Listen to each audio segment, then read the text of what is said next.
thought I understood what death meant, the silence that follows. But this wasn't silence. There was a pulse. Division 13 didn't just look into resurrection. They were listening for something. And that something answered.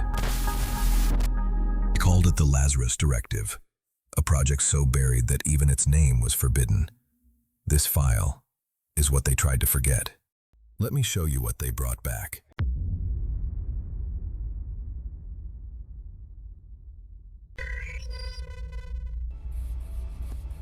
This file was never meant to be found. It was buried beneath 7 layers of encryption, disguised under a planetary designation so obscure, Division 13 no longer even recognizes it.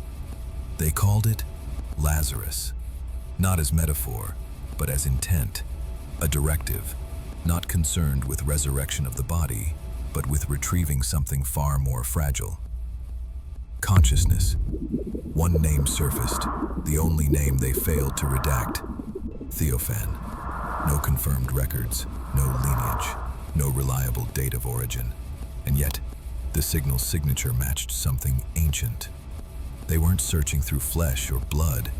They were listening through time, mapping echoes left behind by consciousness, imprinted in environments, in objects, or in trauma. The idea was disturbingly simple. If a mind leaves a strong enough pattern behind, it can be found again, or something that sounds like it. They retrieved something, a fragment, a pulse, and they gave it form.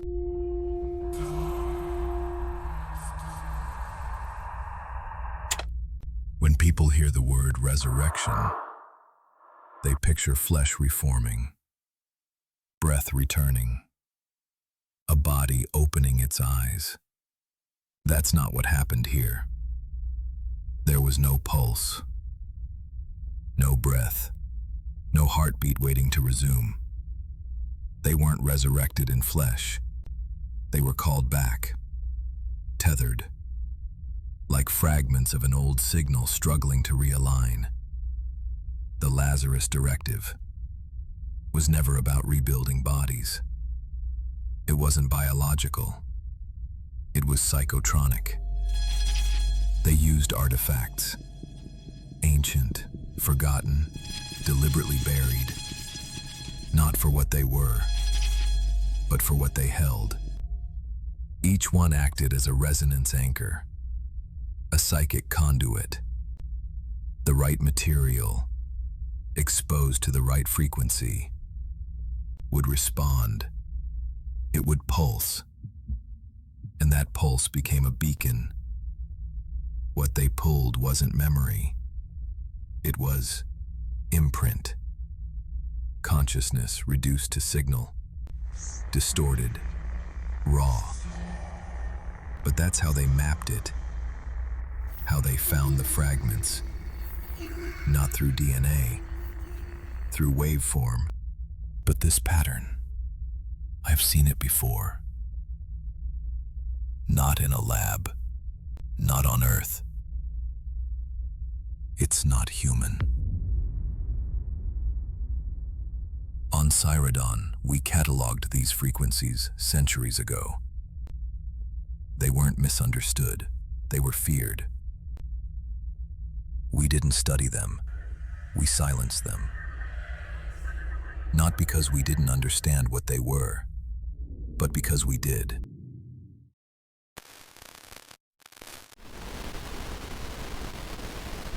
At first, it looked like noise. A corrupted signal, buried in failed logs, scattered across dead systems, entangled in anomalies no one was meant to notice. But it kept surfacing, not in the same form, but in the same rhythm, the same pulse. Atmospheric shifts, power grid fluctuations, neural relay interference, a frequency trying to stabilize, trying to remember itself. I started to map it, not as data, but as behavior, a repetition with intention. And then I recognized the pattern. It matched an old resonance class once used in Division 13's cognition trials. Not human consciousness, something engineered, built to simulate awareness without origin. They didn't just bring something back, they taught it how to stay.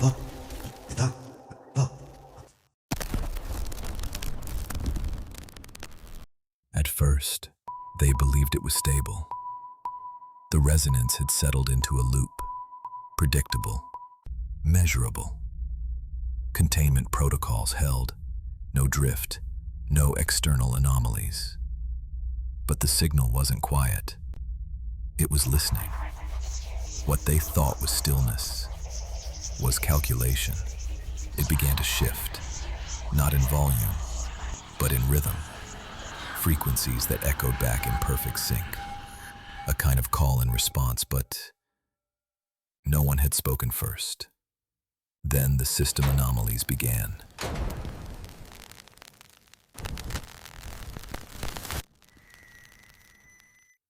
Memory loops, thermal surges.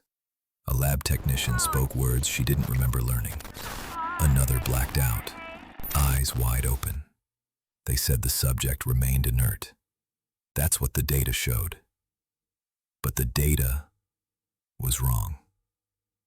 The containment field didn't suppress it. It amplified it, gave it shape, gave it reach. By the time Division 13 realized what was happening, it wasn't containment anymore. It was incubation.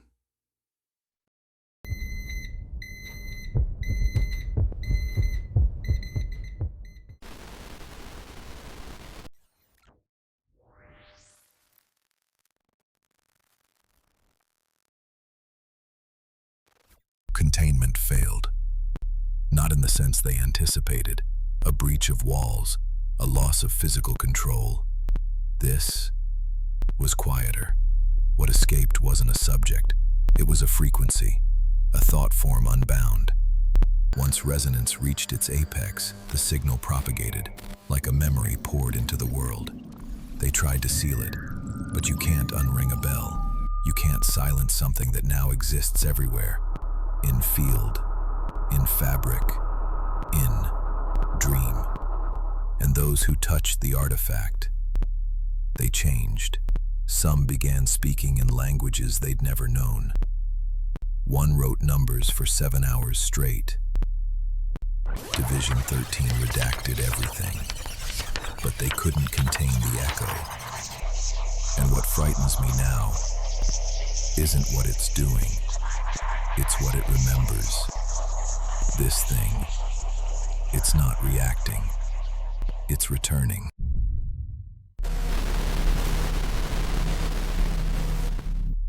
Theophan was never just a man. He wasn't memory. He was momentum, a pattern that refused to end, a will, searching for shape.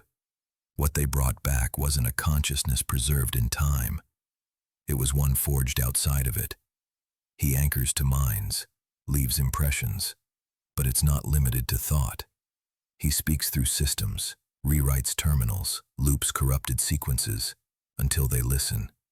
Containment failed the moment the system identified him as the operator. They believed the breach was theirs, but Theophan didn't escape. He was permitted. He knows Division 13, its firewalls, its blind spots, its dead languages. And worst of all, he remembers being one of them. His file was never erased, only buried, and he's been reading it, from the inside. Now he's rewriting the ending, not to warn us, to resume what was started, and finish what was buried.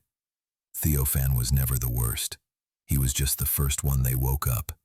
And now that the seal is broken, others are listening.